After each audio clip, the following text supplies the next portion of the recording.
All right, so what is up, YouTube? So normally I don't really do content about the Samsung or the Android world, but today we're going to be talking about the S25 Ultra. And so, what is so special to me about Samsungs?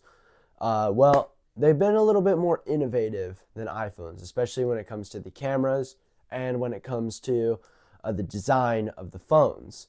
Now, according to a lot of analysts and a lot of leakers, the design of this phone, we're going to be getting a less rounded frame and a more, I guess you could say, we're getting rid of the boxy look and we're getting more curved edges. And it's really just because holding the current S24 Ultra is kind of a pain in the butt, especially because the S24 Ultra is a big phone. And so that is why with this phone, we should be getting a little bit of a flatter frame. We also should be getting. And so the camera frames for the current S24 Ultra are a little bit out there, by that being it's a big bump. The S25 Ultra is expected to be getting a more refined camera look, just like the Galaxy Z Flip 6, making it look more, I guess you could say, official and efficient when it comes to camera rocking on the table, which is a big problem with the current S24. And so what's the display gonna be like? Well, so we're going from a 6.8 inch to a 6.9 inch display. So nothing too hard, nothing too harsh. We are gonna be still having that LTPO panel that can go from 1 hertz all the way up to 120 hertz, as well as QHD plus resolution for better videoing. By that I mean better watching and better video playback. The one thing I can say that I like about this is that they are still going to keep the anti-reflection display, just like they have on the current S24 models. And so what is so special about this anti-reflection display? Well, just means that it looks a little bit better, especially when you're outside. There's just less reflection. There's a lesser glare on it, I guess you could say. And so making the display pop a little more, give it a little bit more pixel brightness. And so it just makes it easier to view from all angles when standing outside or standing in a bright room. So it really brightens up the display. Now the chip.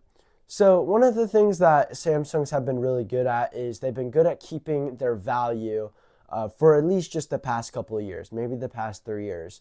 And that's just because they've been able to promise updates, but that's also because they've been able to hold a last generation chip. And so for this, we are going to be expecting the Snapdragon 8 Elite chip rather than the Snapdragon 8 Gen 3. Now, what's so special about this chip is that it's going to be better for AI enhancements. Not that the Snapdragon 8 Gen 3 wasn't that good, but this one's going to be a little bit better when it comes to processing AI, especially in the cloud. This one's also going to be better because it's a 3 nanometer process. So that means the transistors are much closer together, giving it, I would say, more power, faster performance, more power, and giving it a better chance of surviving when it comes to thermals. Rather than you having your, what was it, the S7 or I don't even know what it was. Comment down below which phone it was that blew up on a plane. But because, well, that wasn't really their fault. Let me know if you want to see a video about that, because that's actually kind of interesting. But so yes, it's going to be a much better improvement when it comes to thermals, especially just because it's on a 3 nanometer process. Now, I pulled up a couple of lists, and so I'm going to read them off to you, and y'all can follow along as well. So we could be expecting a 45% faster single and multi-core performance when it comes to the Snapdragon 8 Gen Elite. Now, as well as a 62% faster browsing, which I'm not gonna lie, browsing on a current phone today is fast enough, at least for me. Really, I feel like it just matters is if you have a great cell service and a great connection. The other thing would be the 45% faster NPU performance. So when it comes to just native things on the phone, such as gaming or processing, when it comes to you want to watch and scroll through all those reels really quickly, that's going to be your best friend. Now, Storage, we're going to be getting 16 gigabytes of RAM instead of the 12 gigabytes of RAM on the current S24 Ultra, as well as 256 to 1 terabyte of storage. Now, the cameras, now this is a lot, and so that is why I can't really memorize all the cameras, and I can never really get cameras correct. And so that is why I'm going to throw an image up on the screen right now.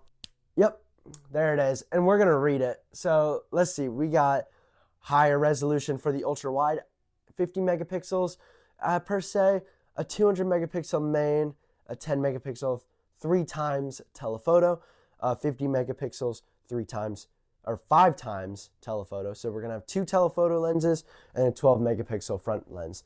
The S24 is known to have awesome zooming capabilities. I mean, they have probably some of the best zooming capabilities in a camera for the past couple of years, especially when it comes to phone cameras. They've really been able to push cameras and push the performance of what a mobile processor can do when it comes to auto correcting and doing a little bit of fixing when it comes to shooting. Now, one of the things that I can say is that Samsung did get in a little bit of trouble when it came to, I believe it was either the S24 or the S23 camera. And the reason why was because it was basically taking pictures of the moon and it was overlaying a picture of the moon on top of the picture that you just took, making it seem like you were zooming all the way in, looking deep into the moon, but really it was just AI doing all of that. So they got sued for it, and so now Samsung disclosed it.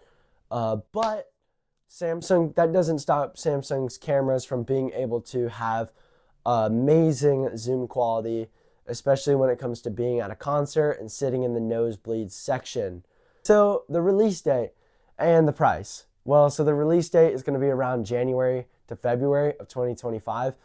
Now, I think they called it the S25, and it's just because they want to be ahead of iPhone when it comes to the 16. Because it used to be called, like, I feel like I remember when it was called like the S9 or the S10, and then they switched it in 2020 to the S20 because they were like, yo, we want to have a bigger number than iPhone. So that's right. So we're going to be getting the S25 Ultra in the year of 2025. And so we should be expecting it in January, I assume January 22nd, which is late January or early February. Now the pricing, it's going to be going from $1,299 to $1,340. And the reason why is just because making the Snapdragon 8 Gen Elite is a little bit more expensive, and a couple of the other things that we are going to be seeing at this event are going to be a little bit more expensive. So that's kind of your Samsung Galaxy S25 Ultra recap. Let me know what you guys want to see on the channel. Definitely hit the like button. Subscribe down below if you haven't already. Definitely go follow us over on Instagram. We've been doing a lot more content over there and a lot more updates. We keep the Instagram more updated every year. But until then, you guys, be a cool dude and give this bad boy a thumbs up, and I will catch you guys in the next one. So yeah, peace out.